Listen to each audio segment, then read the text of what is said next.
барлық пенде, адам баласы, я ол мүмин болсын, кәпір болсын, дүниеден өтеді дедік. Оның баратын жері енді соңғы тұрақ бар. Соңғы тұрақ не жәннат, не тозақ болады. Иншалла біз бүгінгі сабағымызда сол әрбір мүмин адам аңсайтын, армандайтын, мақсат қоятын алдына, отырса тұрса дұғасында, тілегінде Алладан сол сұрайтын жәннат жайында азды көпті пайғамбарымыз саллаллаху алейхи уассалам хадистерінен, Алла тағаланың қасиетті аяттарынан бірнеше аят хадис қозғасақ деген ойымыз бар. Жалпы жәннат деген кезде, жәннат деген сөздің тілдік мағынасы бақша. Жәннат деген сөзді естіген кезде адам не істейді? Көңілін жадырататын, қуантатын бір сөз. Ол жәннаттың нығметтерін айтқан кезде тіпті адам не істейді? Одан ары қатты шаттанып қуанады. Сол себепті, құрметті жамағат, негізгі біздің отанымыз, тұрағымыз ол жәннат. Адам мен Хауа жаратылған уақытта ең әуелі Алла тағала не істеді? Ол екеуін жәннатта тұрақтатты, мекендетті. Бірақ атамыз Адамның қателігі себепті, анамыз Хауа мен Адамның қателігі себепті, барлығың жәннаттан түсіңдер деген Құрандағы аятты білесіздер. Бір-бірлеріне дұшпан болған күйде түсіңдер деген аят келеді. Сол күннен бастап не істейді? Адам баласының тіршілік ететін жері осы дүниеге не істеген болатын? Ауысқан болатын. Осы жер жүзіне Алла тағала атамыз Адам мен анамыз Хауаны жібергеннен бастап тіршілік көзі адам ұрпақтарының осы дүниеде басталды. Ал негізгі мекені, негізгі тұрағы, соңғы тұрағы әрбір мүминнің не екен? Жәннат екен. Сол себепті де біз не істейміз? Оны аңсаймыз, армандаймыз, алдымызға мақсат тұтамыз. Енді сол жәннатқа барудың жолдары қандай жол дейтін болса, ең әуелі Аллаға иман келтіруден кейін салихалы амалдарды жасау. Кахф сүресінде айтқандай, кімде-кім сол жәннат бақшаларын қалайтын болса, бірінші Алла тағалаға иман келтіріп, оған еш нәрсені серік қоспасын, сол сияқты салихалы амалдарды жасасын дейді. Жәннатқа барудың ең төте жолы Аллаға иман келтіргеннен кейін, сен деген нәрселерінің бәріне толықтай сенгеннен кейін не істеу керек екен? Салихалы болған амалдарды жасау арқылы, әлбетте біз амалдарымызбен жәннатқа кіре алмаймыз. Пайғамбарымыздың хадисінде айтылғандай, тек қана Алла тағаланың рахымымен, мейірімімен не істейміз? Алланың жәннатына кіре аламыз. Десе де сол салихалы амалдар не істейді? Біздің жәннаттағы кіргеннен кейін дәреже тұрғысынан не істейді? Көтерілуімізге себеп болады. Бұл дүниеде де дәрежелер бар ғой. Адам қаншалықты еңбек жасаса, соншалықты Құдай тағала оның еңбегіне сай, оның дүние мүлкін артып бір дәрежелерге жеткізеді. Сол сияқты сіздің жәннаттағы ертең тұрағыңыз биік, жоғары, фердаус болуын қаласаңыз, мысалға, әрқайсымыз не істеу керек? Соған сай осы дүниеде өзінің тіршілігін, құлшылығын, салихалы амалдарын жасау керек. Енді кімде-кімнің соңғы тұрағы, соңғы мекені, тұрақтайтын жері жәннат болуын қаласа, ол адам не істеу керек? Осы өмірдегі өзінің жастық шағын, денсаулығын, мал мүлкін, бос уақытын сауапты, салихалы амалдарды жасаумен өткізуі керек. Бүкіл нәрсең, жәннат деген нәрсе, құрметті жамағат, ол қымбат нәрсе. Арзан нәрсемен жаңағы Алланың мейіріміне ілініп кетемін, кіріп кетемін деген қағаз ешкімнің қолында жоқ. Сол себепті не істейді? Осы дүниеде де бір жақсылықтарға, ізгіліктерге қол жеткізу үшін қажырлы еңбекті талап еткендей, жәннат одан да қымбат болғандықтан не істейді? Ол да еңбекті талап етеді. Өйткені Құранда Алла тағала не дейді? Али-Имран сүресінде: "Сариу иля магфиратин мир раббикум ва джаннатин ардуха ас-самавату вал ард уиддат лил муттақин." Асығыңдар, жарысыңдар. Не нәрсеге? Раббыларыңның кешіріміне және кеңдігі жер мен көктей болатын тақуалар үшін әзірленген жәннаттарға дейді. Асығыңдар, жарысыңдар. Біз дүние табуда бір-біріміздің алдымызға жан салмай, конкуренттеріміздің аяқтарынан шалып, не істейміз? Дүние табуда, бір дүниедегі жаңағы орынға жету үшін, қандай да бір мақсаттарымызға жету үшін не істейміз? Бүкіл уақытымызды, денсаулығымызды, нервімізді, бүкіл нәрсені жұмсап жатырмыз ғой. Дәл сол сияқты қымбат болған жәннатқа да не істеңдер дейді, Алла тағала, асығыңдар дейді. Уақытыңды да, малыңды да, дүниеңді де, жастық шағыңды да, барлық нәрсеңді соған жету үшін салихалы амалдарды жасап сал дейді. Құй барлық нәрсеңді. Не үшін? Кеңдігі көктер мен жердей болған Раббыңның кешіріміне дейді. Және кеңдігі көктер мен жердей болған жәннат үшін дейді. Қалаймыз ғой, бәріміз аңсаймыз. Өйткені біздің тұрағымыз, мекеніміз сол. Атамыз Адам, анамыз Хауа сол жерде мекендеген.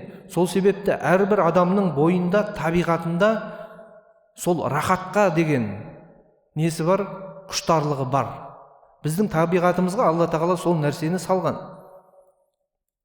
Келесі аятта Алла тағала айтқанда, ешбір жан иесі істеген ісінің сауабы ретінде олар үшін көз айымдардан, яғни жұмақ қызықтарынан не жасырғандығын білмейді дейді.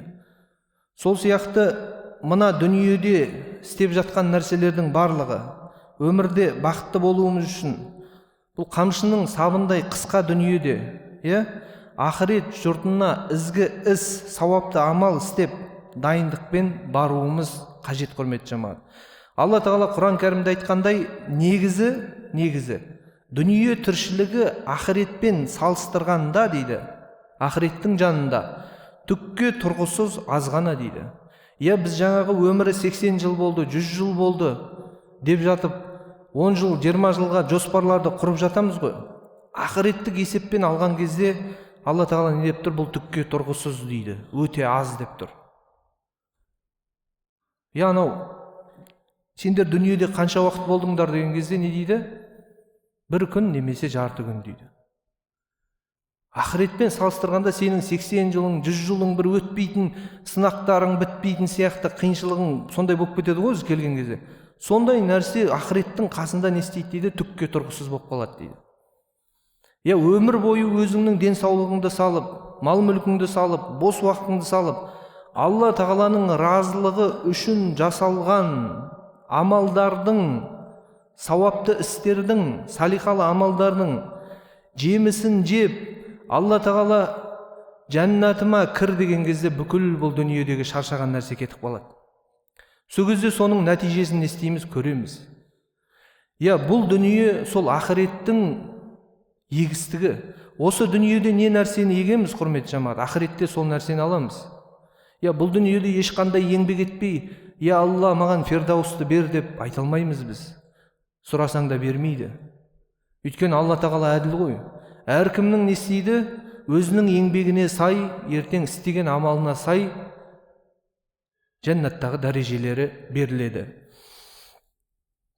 Енді жалпы жәннат жайында сөз қозғалғаннан кейін пайғамбарымыз саллаллаху алейхи уассаламның хадистерінен, аяттарынан жәннаттың сипаттары, одағы рахаттар, оның қазыналары, дәрежелері жайында көптеген хадистер, аяттар келеді. Біз енді уақытымыздың қысқалығына байланысты барлығына тоқталмаймыз, қысқаша тоқталайық. Жәннаттың дәрежелері. Жәннаттың дәрежелеріне қатысты Алла елшісі саллаллаху алейхи уассалам өзінің хадисінде жәннаттың 100 дәрежесі бар дейді. 100 дәрежесі бар дейді. Бүкіл ғалам оның біріне ғана не істейді? Сыйып кетеді дейді. Сіз өзіңіз ойлап көріңізші, көз алдыңызға елестетіп. Сіз мына ғаламды көріп тұрсыз. Қаншама мыңдаған галактикалар бар. Күллі Алла тағаланың жаратқан ғаламы сол бір жәннаттың дәрежесіне сыйып кетеді дейді. Алланың құдіреттілігі, күштілігі. Біз мына берілген өзіміздің жерді зерттеп біте алмай жатырмыз. Бұның сырларын ашып біте алмай жатырмыз. Соған қарамай, бірақ жұмыр басты пенде адам тәкаппарланып, өзінің Раббысына шақыру тастайды. Тәкаппарланған, көпірлікке қасарысқан күйде жаңағы табандап тұрып алған адам не істейді? Өзінің осы бір ғаламдағы кішкентай ғана жаратылысы екенін білмей, Раббысына нанкөрлік жасайды. Бірақ пайғамбарымыз не деп тұр? Мына бүкіл ғаламың жәннаттың бір дәрежесіне ғана сыйып кетеді дейді. Тағы бір хадисте пайғамбар саллаллаху алейхи уассалам жәннатта 100 дәреже бар деп айтады. Ол дәрежелердің бірі мен екіншісінің арасы жер мен көк арасындағы ұзақтығындай. Фирдаус жәннаты олардың ең үстіндегі қабатында тұр. Жәннаттың 4 өзені осы жерден шығады. Оның үстінде аршы бар. Алладан жәннатты сұраңдар және осы Фирдаусты сұраңдар деп пайғамбарымыз саллаллаху алейхи уассалам бізге үйретеді. Енді ғалымдар осы хадиске қатысты 4 өзенді былай деп сипаттаған екен. Біріншісі ол судан болған өзен, екіншісі сүттен, үшіншісі шараптан, яғни сусыннан, және төртіншісі балдан болған өзендер дейді. Енді Алла тағала әркімнің істеген амалына сай не істейді? Осы жәннаттағы дәрежелерін беріп қояды. Пайғамбарымыз саллаллаху алейхи уассалам тағы да жәннаттың нығметтерін сипаттай отырып, жәннаттағы ағаштарды айтады. Өзінің бір хадисінде жәннатта діңгегі алтыннан болмаған бірде-бір ағаш жоқ дейді. Ондағы ағаштар бұл дүниедегідей өткінші емес, шірімейді, мәңгі бақи не істейді? Қалады дейді. Тіпті бір хадистерде келеді, сондай бір ағаш бар дейді. Ол ағаштың көлеңкесінен атты адам 100 жыл шапса да көлеңкесінен өте алмайды дейді. Бұған дәлел пайғамбарымыз Уақиға сүресіндегі аятты оқып, созылған көлеңке астында деген аятты оқиды. Құдай тағаланың құдіретінің шексіздігі. Біз өзіміздің жаңағы қисынымызға, ақылымызға, өлшемімізге салып бір нәрселерді айтып жатамыз жаңағыдай. Оған жету қайда ол нәрсе деген. Бірақ Құдай тағаланың есебі басқаша ғой, біз ойлағандай емес қой. Осы дүниенің тіршілігінде қиналып жатамыз. Анау болды, мынау болды, жете алмай қалдым деп. Бірақ сен жолдан не істемеуің керек? Таймауың керек. Сен мүминсің, сенің Аллаң бар, жәрдемшің, әрдайым сені ризықтандырушы, дұғаңа жауап беруші. Сенің Алла тағалаң бар, сен иман келтіргенсің. Сол үшін осы дүниенің қиыншылықтары, уақытша қиыншылықтарын естеу керек, бізді қинамау керек, салихалы амалдарды жасаудан тосып қалмауы керек. Сен жәннатты аңсап отырсың, Раббыңнан жәннатты сұрайсың, кешіріміңді сұрайсың, Раббым мені кешірші дейсің. Бірақ жәннаттық амалдарды сен жасап жатсың ба? Бір бауырың келіп қарыз сұраса, болса да не дейсің? Жоқ дей саласың. Бір бауырың келіп сенен кешірім сұраса, кешіре алмайсың. Бірақ Алладан кешірім тілейсің. Сен өзің егіп жатқан жоқсың ғой. Салихалы амалдарды егіп жатқан жоқсың. Бауырыңды адамдарға кешірімді бол. Кешірімдік жолын ұстан. Құранда келгендей. Кешірімділік жолын ұстан. Сол кезде не істейді? Алла тағала да сені кешіреді. Пәк күнәдан таптазамын деген ешкім жоқ. Бәріміздің қате, кемшілік, күнәларымыз, Құдай тағаланың алдында ағаттықтарымыз жетеді. Бәріміз Алла тағаланың кешіріміне мұқтажбыз. Сол себепті бір бауырыңды кешіре алмай тұрсаң, сен Алладан кешірші деп сұрап жатқан сөзің бостау кетіп жатыр да. Бұл дүниеде тұратын нәрсе жоқ қой, еш нәрсеге. Кешірмейтіндей нәрсе жоқ бұл дүниеде. Кешірмейтіндей нәрсе жоқ. Сол не себепті ренжіп жүрсің десе, бір болмашы дүниеге ренжіп жүрген бауырлар бар бір-біріне. Бет көріспей араласпай кетіп жатқан. Сол себепті құрметті жамағат, Алладан кешірім сұрап, кешірімінен үміт еткеннен кейін адамды да не істеуіміз керек? Кешіре білуіміз қажет. Тағы да сол жәннаттың сыйларына қатысты пайғамбар саллаллаху алейхи уассаламға бір бәдәуи келіп, шөлдің арабы, Алла елшісіне айтады: "Я Расулулла, мен атты жақсы көрем" дейді. Атты. Даланың адамы ғой енді. Даланың адамы келеді да: "Жәннатта ат бар ма, я Расулулла" дейді. "Мен атты қатты жақсы көрем" дейді. Сол кезде пайғамбар саллаллаху алейхи уассалам: "Егер сен жәннатқа кіретін болсаң" дейді. "Егер жәннатқа кіретін болсаң, жақұттан жаратылған қос қанатты ат саған әкелінеді. Сен оған мінгізілесің, және ол ат сені не істейді? қалаған жеріңе апарады дейді. Біз енді фантастика деп жатады ғой, енді кинодан көреміз ұшатын аттарды. Бірақ осының бәрі хадистерден, құрандардан алған нәрселер. Ол режиссердің қиялы емес, ол да бір жерден оқып алды. Бірақ жәннатта пайғамбар саллаллаху алейхи уассалам осы нәрсені уәде етіп тұр да, осындай нәрселердің бар екенін, осындай нығметтердің бар екенін, тіпті жәннаттағы сарайлар жайында айтады. Сарайлар жайында пайғамбарымыз саллаллаху алейхи уассалам жәннатта сыртынан ішінен сырты көрінетін бір бөлмелер бар дейді. Ол бөлмелер мұқтаждарды тамақтандырғандарға, жақсы сөз сөйлегендерге, оразасын ұстап, адамдар ұйықтап жатқан уақытта намаз оқығандарға арналған дейді. Көрдіңіз ба? Ондай нығметтерге жетудің бәрі не істейді екен? Қажырлы еңбекті талап етеді екен. Мұқтажды тамақтандыру, ораза ұстау, жақсы сөз сөйлеу, адамдар ұйықтап жатқан кезде намаз оқу, оның бәрі еңбек қой. Оның бәрі сіздің нәпсіңізге ауыр нәрселер.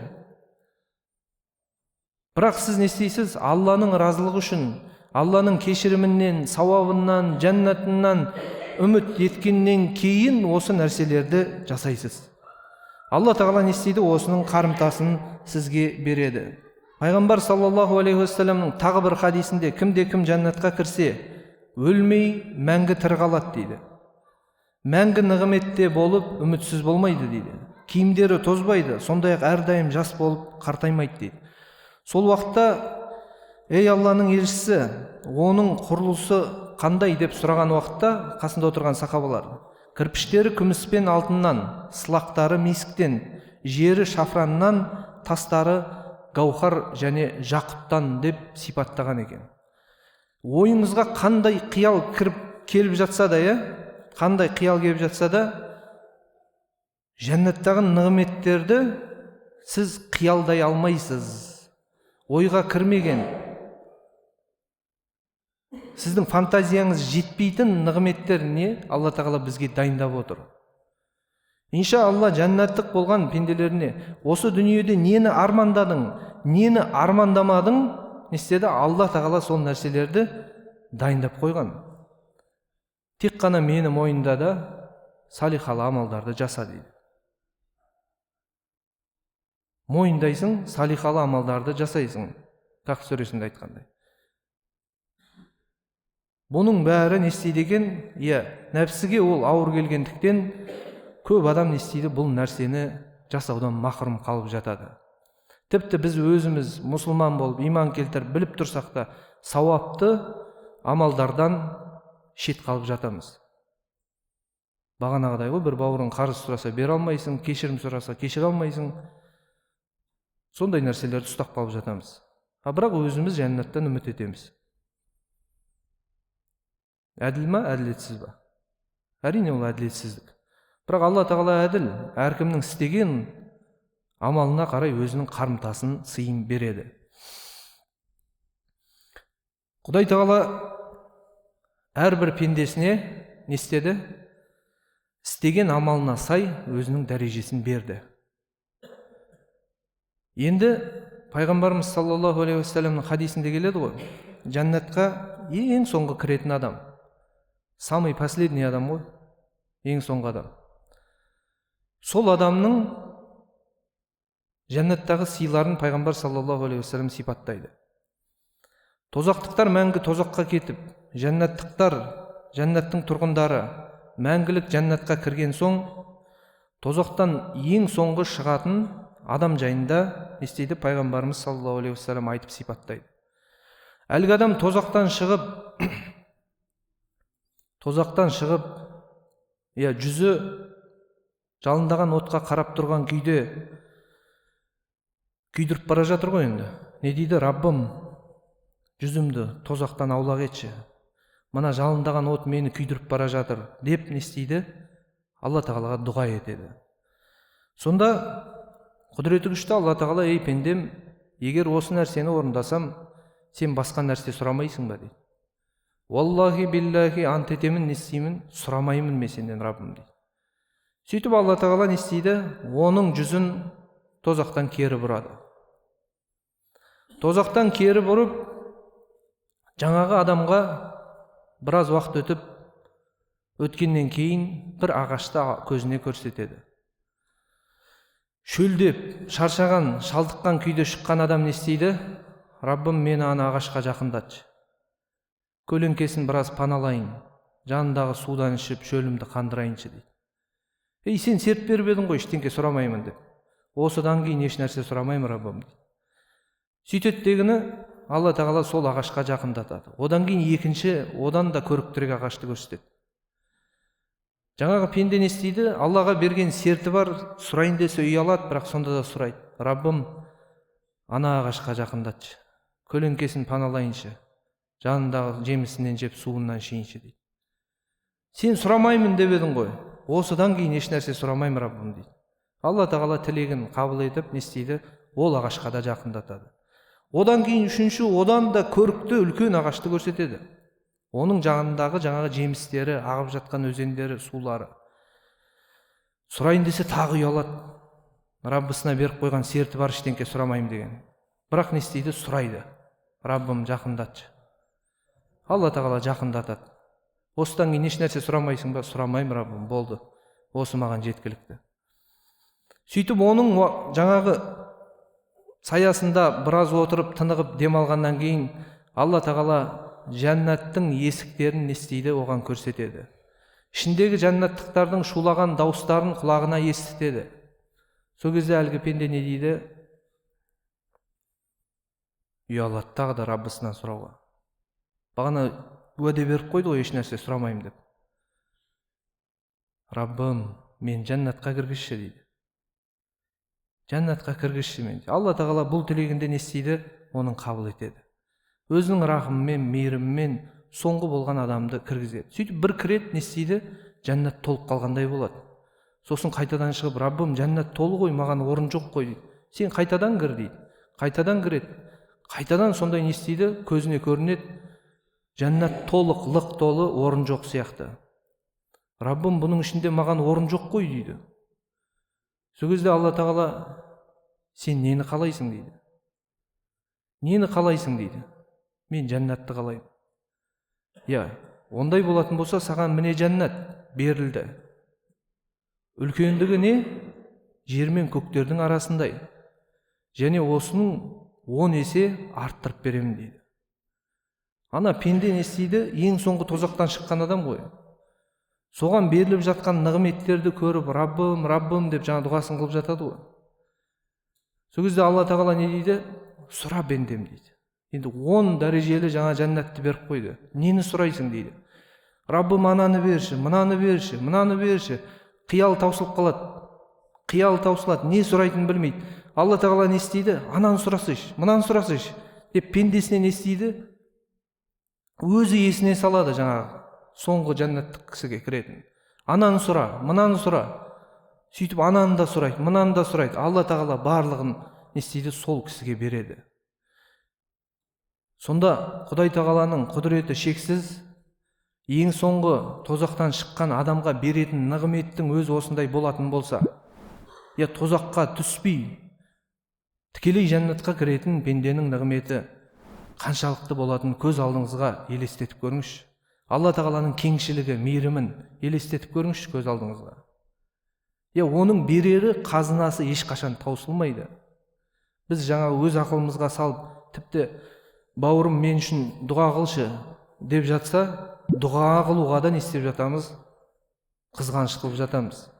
Сұрап бер бауырың үшін, жәннатты сұра, фирдаусты сұра, періште жаныңда әмин, сағанда болсын деп тұрады ғой. Алла тағала, құрметті жамаат, естіген білгендерімізге амал етуді нәсіп қылсын. Баршамызды пайғамбар саллаллаху алейхи уассаламның жанында жәннат фирдаусты баршамызға нәсіп етсін. Сыддықтармен, пайғамбарлармен, шухадалармен болуымызды баршамызға нәсіп ейлесін. Субханакаллахумма бихамдик, нашхаду ан ла илаха илля анта, настағфирука ва натубу илейк.